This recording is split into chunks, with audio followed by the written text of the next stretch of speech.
This episode of Main Street Moxie was proudly sponsored by Oblong Books and Elise Harney Real Estate.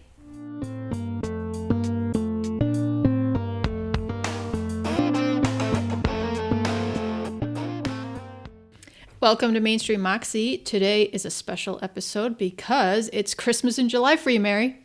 It is Christmas in July, Thorin, because we are about to launch a new literary genre called Mox Lit. And you are beyond excited. I am excited because I believe in the power of literature to help people be more empathetic, to live their lives, to gain appreciation for others. And we have the perfect person to help us do that. Okay. And her name is Carita Gardiner. Okay. And she is a teacher at the Hotchkiss School. Mm-hmm. And not only is she an amazing teacher, she runs book groups for Noble Horizons retirement community. She is a wonderful mentor to young teachers. She is an empathetic and talented teacher for students to create a love of reading and writing. And she practices gratitude, and she is extremely disciplined. She is also, I never knew how I felt about this, but I'm hoping she'll bring me around. She loves romance novels. Oh, yeah, okay. And as a person who likes murder mysteries, it's a little a bridge too far for me. It's outside but anyway, your realm. I think we should get right into it because Carita is going to help us launch this new genre and give it the credibility it deserves. I love it. Let's jump in.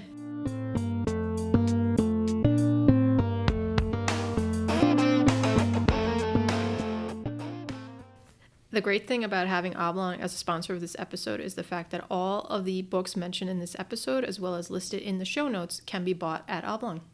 Oblong bookstores have this amazing, chill literary vibe, and I love soaking it up while I'm scanning the titles. My favorite thing is going into the children's section for the books, the toys. They are just fantastic. And my other favorite thing is that I follow them on social media, and their posts are so engaging, so visual, and I just love to see all the books that they're promoting and the authors and author signings that they have. And Oblong Books, they aren't just bricks and mortar in the community. They are all in the community, active in many ways. You can find them at 26 Main Street in Millerton and Montgomery Row in Rhinebeck, and their website is www.oblongbooks.com. So, Carita, welcome to Main Street Moxie on this special day. Thank you, Mary.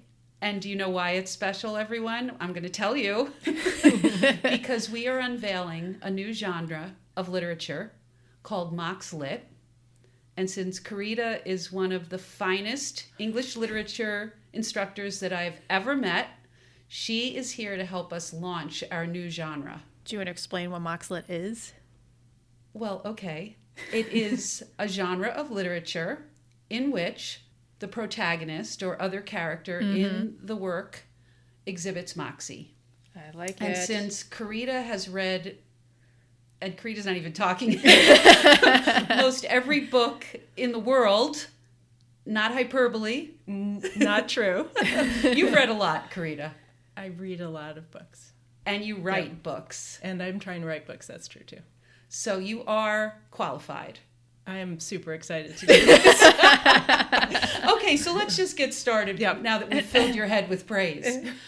So we asked you to put together a list of books, and we thought we would discuss some of the characters in those books that you think, and you've also reached out to other experts and some of your book group attendees to give you suggestions. So maybe we should start with the premise, which is about empathy and literature. Can we back up? Yes. And start with the question you always ask everybody that I was so excited to answer? I'm a loyal listener of the Moxie podcast. Okay. I am so sorry that I was so excited about launching this so ahead of herself. Carita. Yes.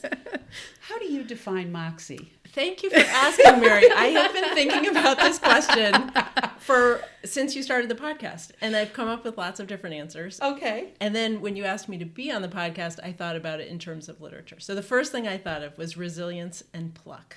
Oh. And I think it's about being with a person or being with attitude and confidence enough to go against the grain, to be brave, to show swagger and good sense, even in moments of fear or danger.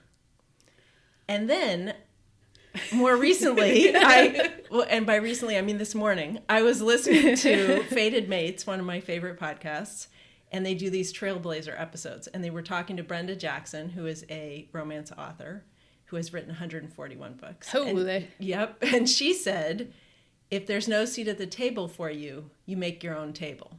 I like it. And I loved that idea. She's a Black author who a white publisher told her, you'll never publish books because no one wants to buy books with Black people on the covers and with Black protagonists. Who's going to read that? And she said, I think you're wrong. And she kept going. And of course, she's an award-winning and best-selling author who has had 141 books published at this point. So I thought that is a good definition of Moxie in an author. And then I was also thinking, last definition, Susan Orlean, who wrote The Orchid Thief, which is a wild book that became the even more wild movie adaptation, talks about a willful obliviousness. And she used that phrase to talk about people who ignore what doesn't serve them and push ahead. And so I've been thinking about Moxie, and those are the 3 definitions I came up with. Do you see why Carita had to be on this podcast? I want to adopt all of those. Exactly. Yeah, I want my own table, and I love all those. Okay, I am going to get those definitions from you to put in the show notes, because those are show note worthy. Thank you. So do you think you have it?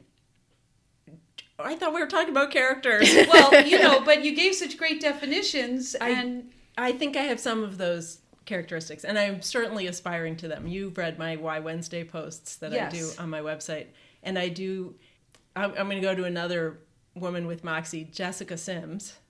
Do you know who she is? No. Peloton instructor, Jess Sims, who says you are a work in progress and a masterpiece at the same time. So I like that too. I don't know if I'm allowed to swear. She says at the same damn time. And so I think I have Moxie, but I'm also a work in progress. Well, we all Working are. on it. I think we all are. But I told when I was approaching Thorin about you, I'm like, she's got it. And she'll probably say she doesn't, but she does. So I'm glad to hear that you've given yourself some slack. Thank you. Yep. But I certainly have come up with a lot of characters who have Moxie, and I think we are now ready to talk about them. You see, your classroom management skills just came right out. You pulled me right back from the brink. We do not digress. No. So walk us through some characters. So I thought when you asked me, you thought, oh, she teaches at Hotchkiss. She's going to come up with all these fancy, high literary books. And that's not really how I roll when I'm not teaching. I read lots of romance novels. And by lots, I mean sometimes 150 a year. But I go back to why I like romance novels. And I think it's because the characters have Moxie. There is always a setback, and they always work their way through it. Mm-hmm. And that's the only requirement for a romance novel is that the protagonists end up with their happily ever after. That's so true. And just before that happens, it takes a while, and things go poorly for them, and then they get together, and then things go really south, but then they fix it, and they show swagger and good sense, even in moments of fear or danger, which was the definition I started with. So when I think about romance novels, I think the mother of romance novels is Jane Austen, and Emma she has the willful obliviousness that Susan Orlean talked about. She is totally and completely clueless about her own life, which is, of course, where the Amy Heckerling movie Clueless comes from. But she is completely attuned to what's going on. She takes care of her father. She takes care of her governess. She wants to fix up other people. She wants everybody to be happy. And she makes things work. And so I think Emma is, and certainly Elizabeth Bennet, who also from Pride and Prejudice has the smarts to make things happen, but cannot see into her own heart. Right. Until she realizes that, of course, she's in love with Darcy, because who wouldn't be? Yeah, who wouldn't be? So, and I think about when I said things go south, I mean, Jane Austen, I think of it as the Ostending, right? The end of the novel. You're 10 pages before the end, and there's no way it could possibly work out. And then, of course, it works out.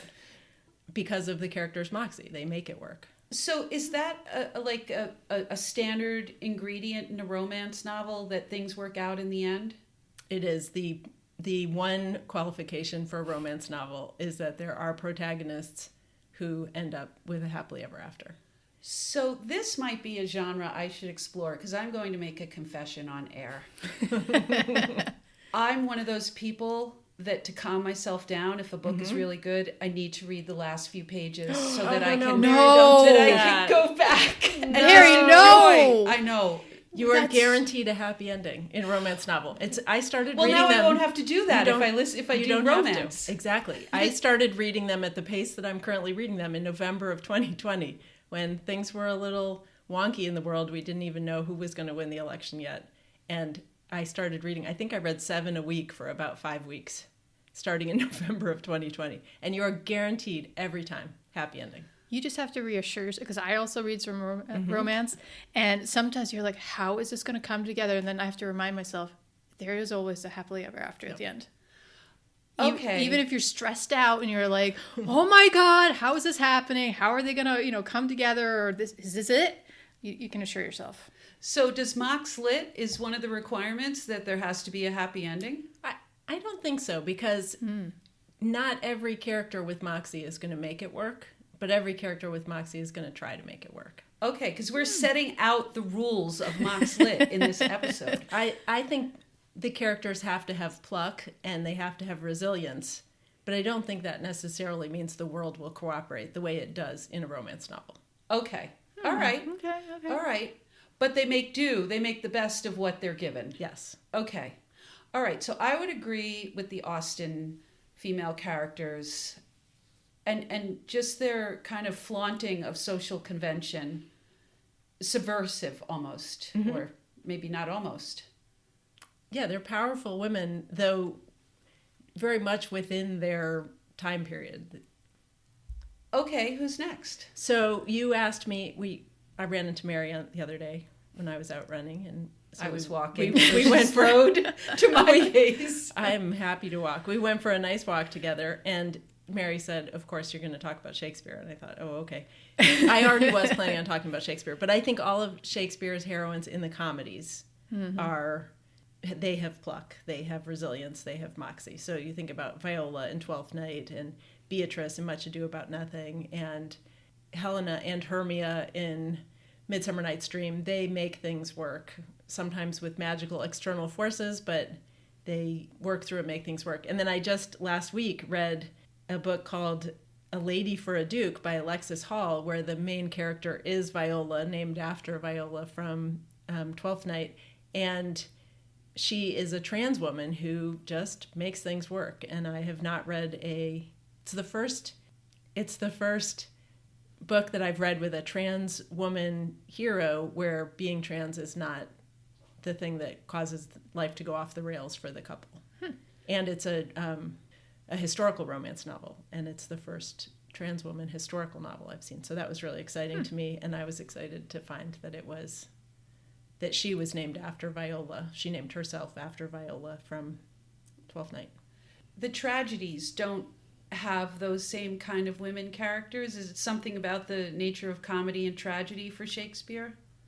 The tragedies don't have a lot of women. Okay.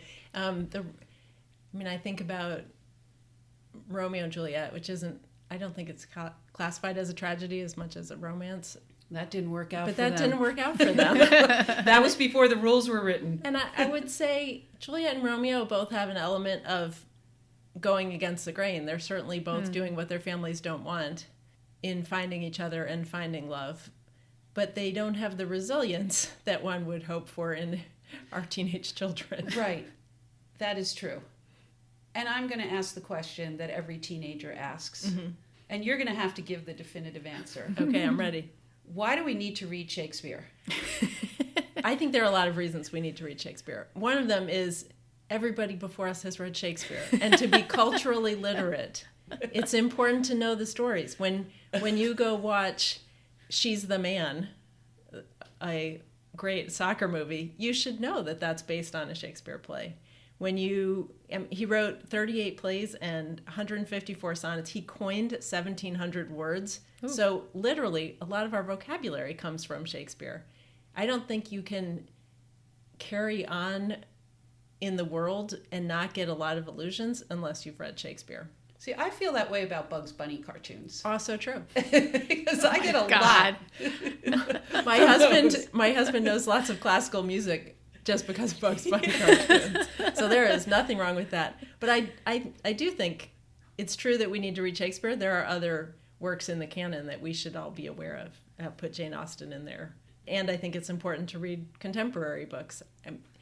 Reading literature provides us with windows into other people's lives and mirrors, right? And we want to have the mirrors so that we feel seen and validated. And this is my experience. And yes, I am part of this world and there are others like me. I do think the mirrors are important. But the windows are important too. And when you asked us about empathy, learning empathy from literature, it's the old take a walk in someone else's shoes idea, right? If you've read their stories, you know. And even if those people are fictional, I mean, I'm not a big biography reader. I think I read one too many Oh My Poor Life memoirs back in the day.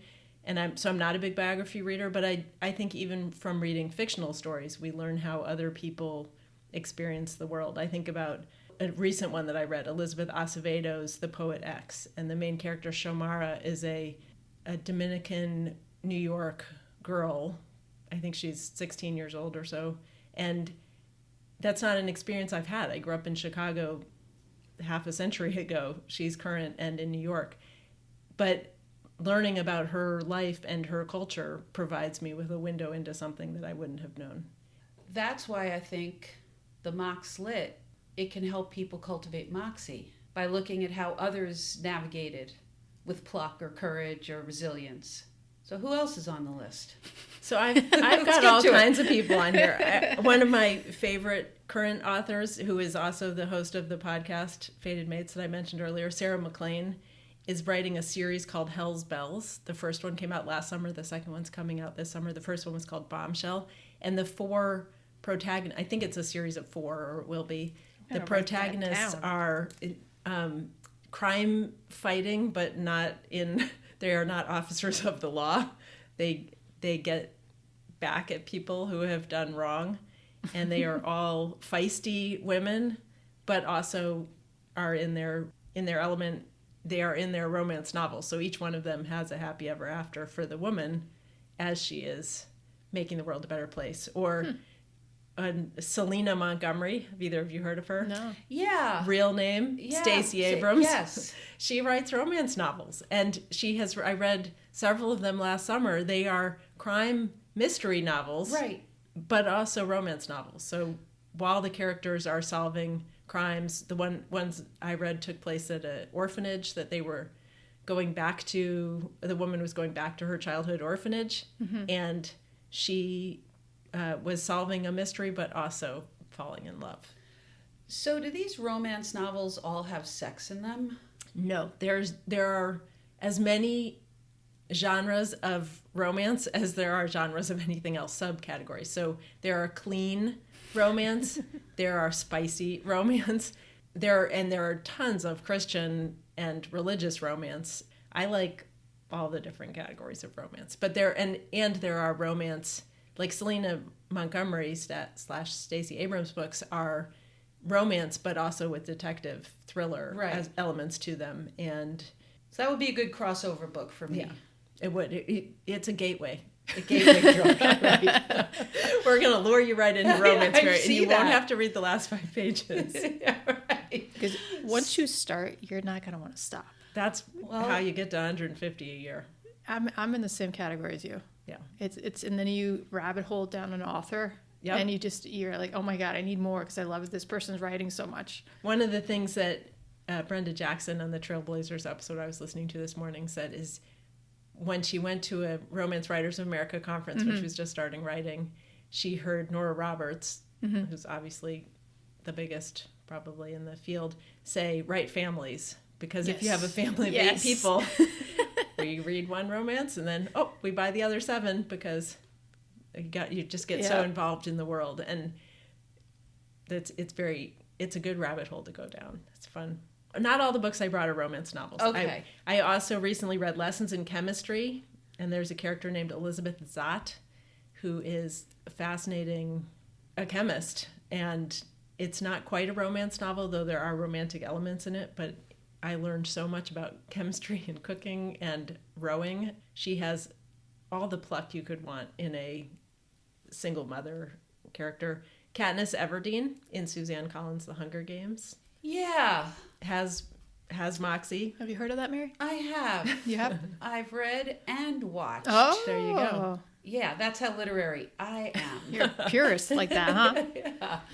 I kind of felt she got a bit whiny at the end of the movies, but yes, I would agree. Mm-hmm. She had a lot of pluck and a lot of integrity. Mm-hmm. So yeah, I can appreciate that one. That now we're on my level, and the next one is certainly on my level. Or no, I'm skipping down your list a little bit, but Stephen King. Oh, so those were I was my first category was women, and the last women I was thinking of, Helen Huang's heroes are on the autism spectrum, and they find love, and I think they are really interesting to read about. And I had Moira from Margaret Atwood. That is certainly not romance, but from The Handmaid's Tale. Oh, okay. Yes, I did read that. Right. You did? I did, and saw the movie. I was going to say, isn't that a movie? There you go. Well, it's a show. I saw the old movie, though, the older movie. Yeah, that was... Sometimes I find people's Moxie hard to read just because of the situation they're in. Right. Or Jordan Baker from F. Scott Fitzgerald's The Great Gatsby. She has Moxie, but she's also dishonest and unlikable. So they're not always easy to read, but she is a strong character. And then you were skipping ahead. The only man I could think of Moxie as a more female-oriented trait, and I'm not sure why I think that. Yeah. But I did think of Andy Dufresne from Rita Hayworth and The Shawshank Redemption, which is a short story in the book Different Seasons, and of course became the amazing movie The Shawshank Redemption. Yeah. Andy Dufresne has Moxie. He is literally incarcerated. Yes. And he works his way out pebble by pebble. Sorry, spoiler alert. No, he didn't really. That didn't happen. Just kidding. He just keeps powering on. And then I thought, well, if men and women and trans and non-binary people can have Moxie, of course I should think of some animals. And I came up with Charlotte from Charlotte's Web. And I just finished a book called Remarkably Bright Creatures by Shelby Van Pelt. And there's an octopus with Moxie, and it is an amazing book. If you haven't yet read it, it took me a little bit to get into it, and then I absolutely couldn't put it down. The octopus makes things happen. Despite, on the very first page, he says he's dying. He's just nearly at the end of his life, and he makes good things happen for people. So, well, I don't think we can make 8 arms characteristics of Mox Lit, though. No. I think the octopus is... Is the octopus endowed with human characteristics and personality like Charlotte is? No. What's really interesting, I've had an oddly octopus-oriented summer. I graded APs earlier in June, and when I was grading APs, the passage that I was looking at 1,400 times in a row was from a book called People of the Whale and the main story of it was a baby is born, and then an octopus walks out of the water on its 8 legs, and kids were writing essays about this passage about an octopus. And then I got back, and my book club, the one that I don't run, the person said, we're reading Remarkably Bright Creatures, and I open up the page, and the first page is about an octopus who's walking in the aquarium, gets out of his cage and walks. And it turns out octopuses are way smarter than we give them credit for. I don't know if either of you saw My Octopus Teacher, the documentary on Netflix. Octopuses are amazingly smart. So I wouldn't say it's endowed with human characteristics in that he gets a voice. Okay. But the things that he does, I think octopuses can actually do. Okay. So is it a children's book? Is it what kind of... Definitely adult literary fiction. Oh, okay. It is not... There's an older woman who cleans the aquarium and a young guy who's sort of at loose ends in the world and figuring out... In the first scene, his girlfriend kicks him out, and he's figuring out what to do with his life and ends up working in the aquarium with the older woman and the octopus. And these 3 characters come together in really interesting ways. Oh, interesting. Yep.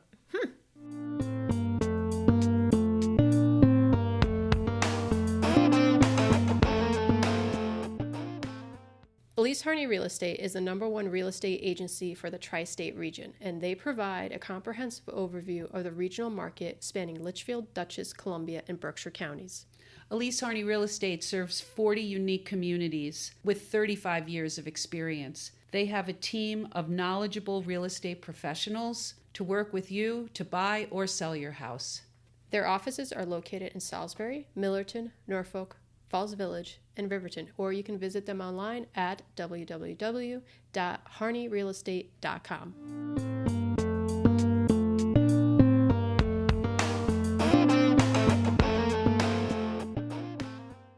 Okay, I want to get to the next one.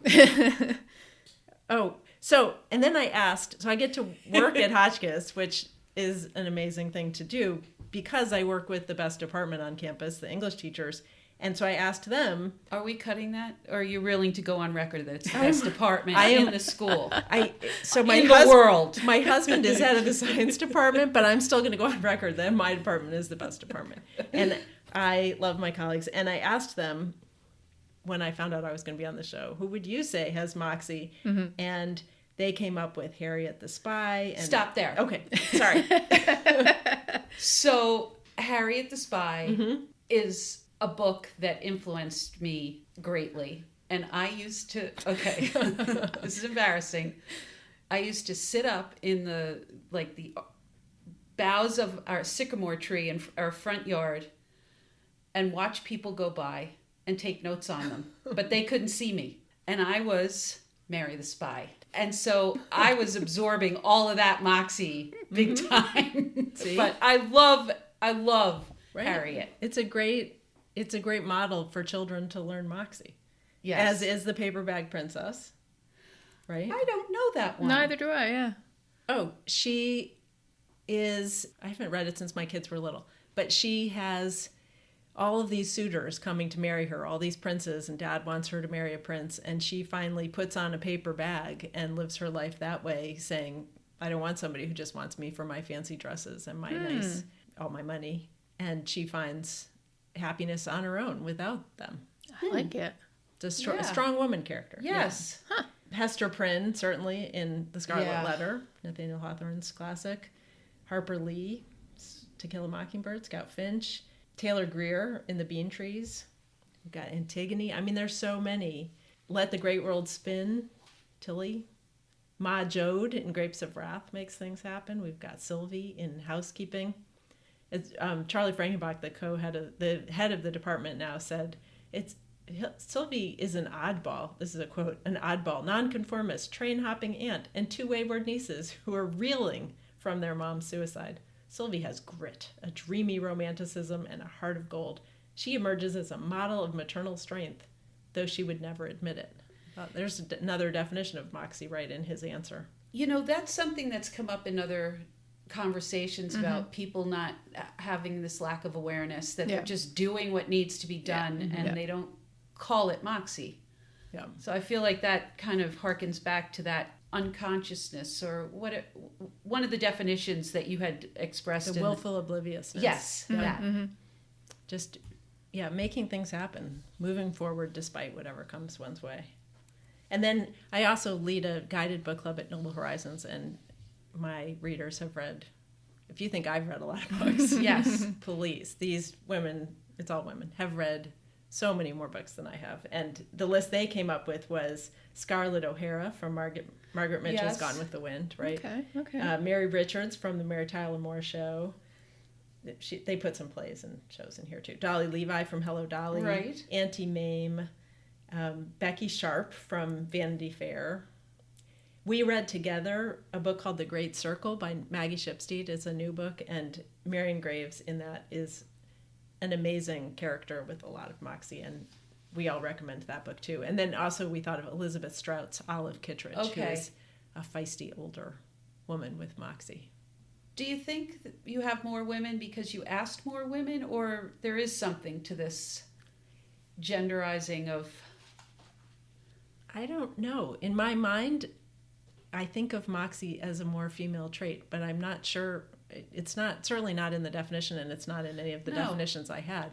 But I do think maybe there's something to being I mean, in our culture, men have more power and Right. therefore need less resilience. They need less, in general, less. Interesting, yeah. They experience fewer hardships. So, in my mind, oppressed people have a better chance at having moxie because they face more of the hardships that they have to overcome Right. using their own pluck and attitude and bravery and swagger and good sense. Oh, that's a new insight. Yeah. Told you she was good. We're at the mark of this, Oh my gosh, look at the time. where this is the part that Carita was dreading. Well, first, I think we should just celebrate that we have launched a new genre. Which is so exciting. Yes, and you can start teaching your classes a Mox Lit class, I could do that. Totally. and we could come and sit in. That would be great. But I wanted to talk, because I was telling Thorin about you. I've known you for 15 years. And I can remember the first moment we spoke was at the pool at the Y, where I said, that's such an interesting name. And we had a little conversation about your name, Carita. And ever since then, we've gotten to know each other better. And we've taken a lot of walks. And on those walks, you have impressed me as an incredible human being, filled with gratitude, talent, discipline, generosity, and complete and utter dedication to your students. This is all mutual. Oh, But go ahead. Keep going. so I just want to talk about your own writing, your own journey with literature and writing, your website, your dedication to grammar. I just want to spend a couple of minutes talking about you. Okay. Wow, that's a lot, and thank you. I love learning. So part of why I'm a teacher is that I love being in school, and I do find that taking classes helps remind me of what my students are going through. Speaking of a way to have empathy is to take classes, and I remember what it feels like to be assigned a paper and to get a grade on it. And so about 5 years ago, I thought maybe I'll get an MFA in creative writing. And part of that process, I found a program that was entirely online because Lakeville is not an easy commute to anywhere, really. And so I did an MFA in creative writing online through Southern New Hampshire University, and part of the program required writing an 80,000 word book. Wow. And I got to pick which genre. You will not be surprised to hear. I have a draft of a romance novel. I'm nearing 60,000 words on its sequel, although I'm going to go back. I haven't pushed my books out to publishers yet. That's one of my goals for the summer, is to try to complete the book and find an agent. But I have drafts. I've been writing my whole adult life. I have a young adult novel in progress. I have an adaptation of Macbeth in progress. I have all kinds of books in my computer, and I love writing. And the other thing that came out of my MFA program, the other thing I've sustained, is that I created an author website, because back in the day, authors would write a book, get it published, and then somebody would help them set up a website. And now people often have their author platform ready to go, and then when they get published, that's already in place, or that helps them get published. So I started CaritaGardiner.com, and once a week I published a Why Wednesday post, and I beg my friends to write guest posts.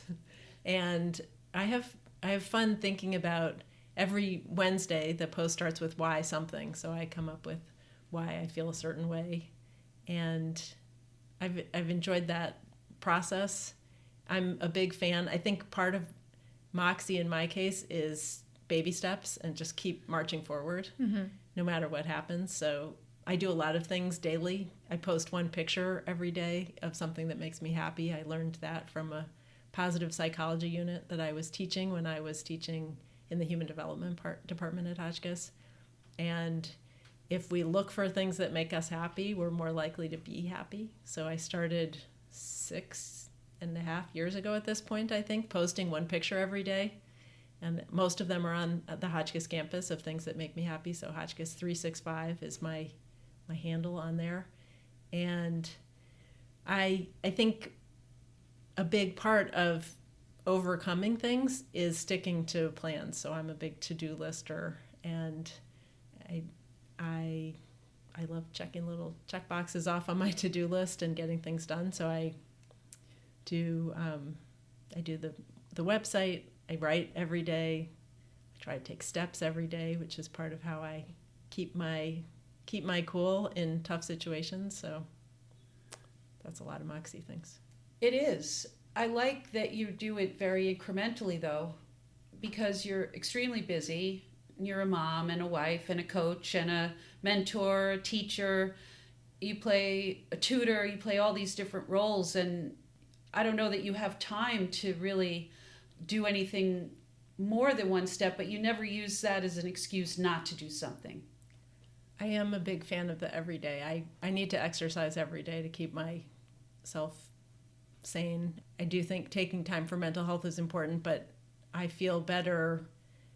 I try not to have a present tense bias of what will.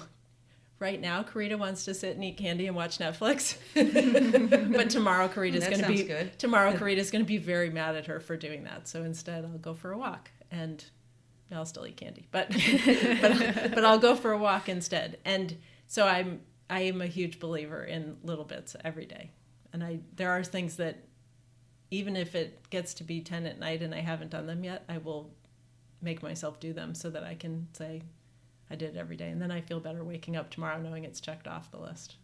And I think it works because then it's sustainable. Mm-hmm. Right. But if you said I'm going to write 10 pages every day, you're over before you start. I mean, my goal is 250 words a day on my novel that I'm working on. And Which is a page. It's a page. Yeah. It's not very much, but it keeps me moving forward. And I also find if I write 10 pages, I don't always like where I got to when I look back at it. If I write 250 words, I have time to mull. I do think mulling is important. So I usually don't stop at exactly 250, but I might. But if I see that I've done 300, I put it away. Do something else. And what do you feel about grammar? Mary, I'm so glad you asked. It's on the forefront of everyone's mind. It really is, as it should be. I love grammar. I've created a website at Hotchkiss called Conventions of Composition that came when I started at Hotchkiss. Every student got a little booklet, one of those folded in half stapled booklets that was called Conventions of Composition, and each mistake had a number. And Hotchkiss masters, and they were called masters back in the day, would write a number. So if they wrote 1 next to something on your paper, it meant you had a coordinating conjunction without the necessary comma. Of course. With 2 independent clauses. And so then the student could go look, and at that time they were all boys. The young boy could go look at his book and say, 1, oh, here's what the rule is. Here's how to fix it. Now I understand it. So when I got to Hotchkiss, I put that up on the web and added lots of different numbers, and I think it's a great system for learning grammar, and I am a huge fan of grammar. I do think, even though some people oddly don't think it's super important, I think it is a great way for kids. Some kids enter through reading a lot. Not all kids read a lot, especially now. They have too many games on their phones and too many options with Netflix and HBO and Apple Plus and Hulu and Peacock. And so they're not all reading as much as they were, which means they're not passively absorbing the rules of the language. So if they don't know that every new speaker starts a new paragraph, I can say, look at Rule 214 and Rule 75. And they can learn of the penal code. Conventions of Composition. We just call it CC. So that way they can learn in a more explicit way what the rules are, because they're not absorbing it the way they were. Well, I also think it's not something that might be necessarily taught to teachers. I mean, my big brush with grammar was in 9th grade with Mr. Eakley. And he was a stickler. And I was afraid of grammar for a really long time. And now I've shed my inhibitions and I make mistakes. And I love when people point them out to me, because then I can learn. And I make it a game. Sometimes I put grammar mistakes in articles that I write for Thorin to see if she'll find them. No, I'm kidding. But I was going to say, wait, do I? I would agree. I think grammar is an unsung hero of the, obviously, of the English language. But, and I'm very pleased to see that you have a section in your website dedicated to it. I do. I love it. And I agree. It's like a game. I think for some people, they can take reading. And I think for students, it's something that is finite and learnable in a way that analyzing literature isn't for all of them. Right. So it offers a different way for the kids who are real. We have a lot of students who are very eager to get good grades. And so for those ones who have a hard time analyzing literature, for whom English is their second, third, fourth, or fifth language, sometimes then they can study vocabulary and grammar and get points on quizzes that way, and also get a new entry point into loving English. Great. So we're going to end with the question we always ask, like we kind of started at the beginning. What advice would you have for someone trying to develop some moxie of their own, whether it's in literature or writing or life? What would you suggest?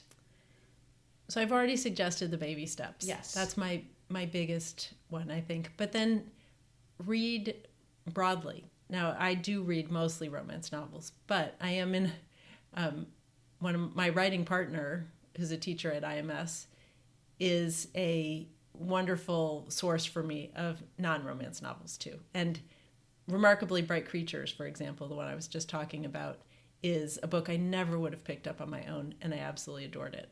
So I think reading broadly is a great way to, as you've started, to get a window into how can we overcome some of life's obstacles and develop the pluck and resilience that we all need. Great. Can I just ask, with the grammar, what is your one thing that you hate most? That's the mistake that it comes around.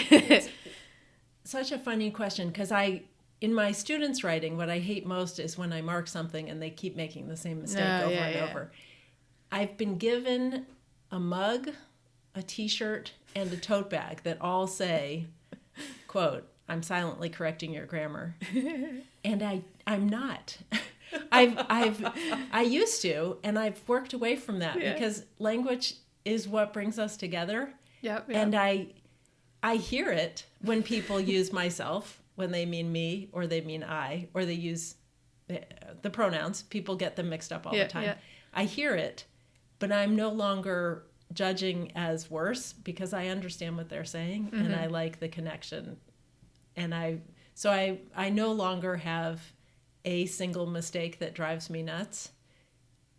Although when my students make the same mistakes over and over, I shake the paper. Well, it's all on computer Get a now, little but cranky. I get a little cranky. Good question. Yeah.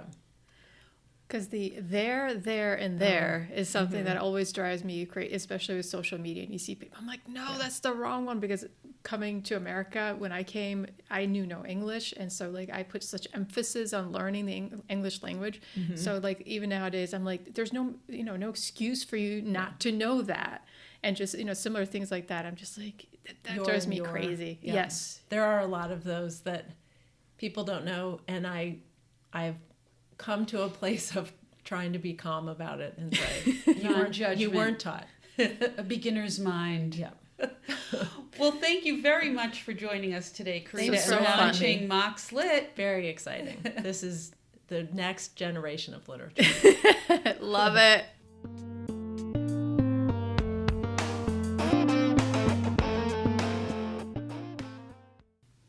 Mary, I have a confession. One of many, Thorin. Go ahead. Seems to be a theme of this episode here. But, talking to Carita was fantastic. But it reminded me how vast of kind of guests we've had and the topics we've gone over. And every one of them is so fresh, so interesting, so genuine. And I just love the take. And I'm in awe of our guests and how much fun we're having. Well, Carita was a ton of fun. Who knew you could have that much fun talking about books? Shakespeare to Looney Tunes, was it? Yep. So what did you take away? So she blew my mind. She is an incredible person, and she's so genuine and positive and enthusiastic, and I feel like I need to exercise at least 10 to 15 minutes a day. I have no excuse not to, and which is something we talked about afterwards, but I guess the main takeaway was her kind of perspective on the Moxie of characters and how that kind of changed my perspective on some books. And while she was talking in that realm, I was thinking back to certain books that I read, some that she referenced, and then, because we went down the romance rabbit hole, some of the romance books that I've read, and she's so right. And that hadn't occurred to me. And, the fact that we're the Moxie podcast, maybe that should have, but it made me change my perspective on how I interpreted some of the books that I've read and some of the characters that I've read, loved, or hated. And, you have to give props to them for that. Well, and you've only been with her for 45 minutes. Can you imagine what people are learning who have her for a whole semester? Oh, my gosh. So I think Carita is the perfect poster child for Mox Lit. Yeah. And we're going to use her for that purpose. But one of the things, and we didn't really cover this on the podcast, but I think it came through. She loves language. Yeah. She loves reading. She loves writing.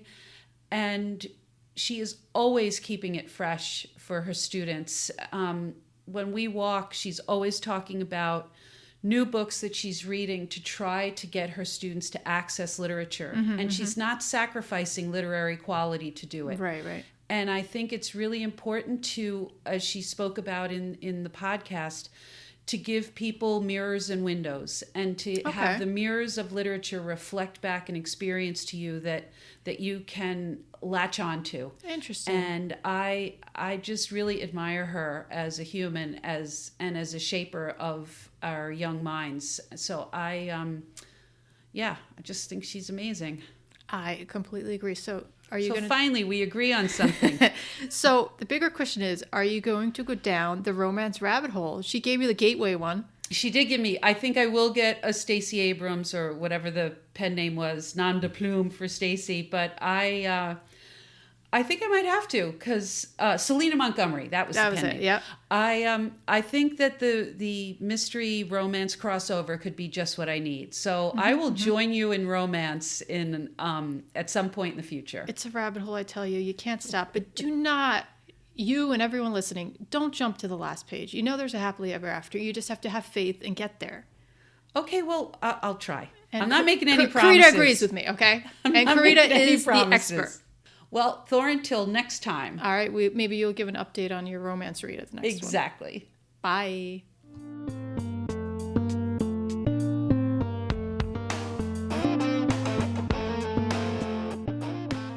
This episode of Main Street Moxie was proudly sponsored by Oblong Books and Elise Harney Real Estate.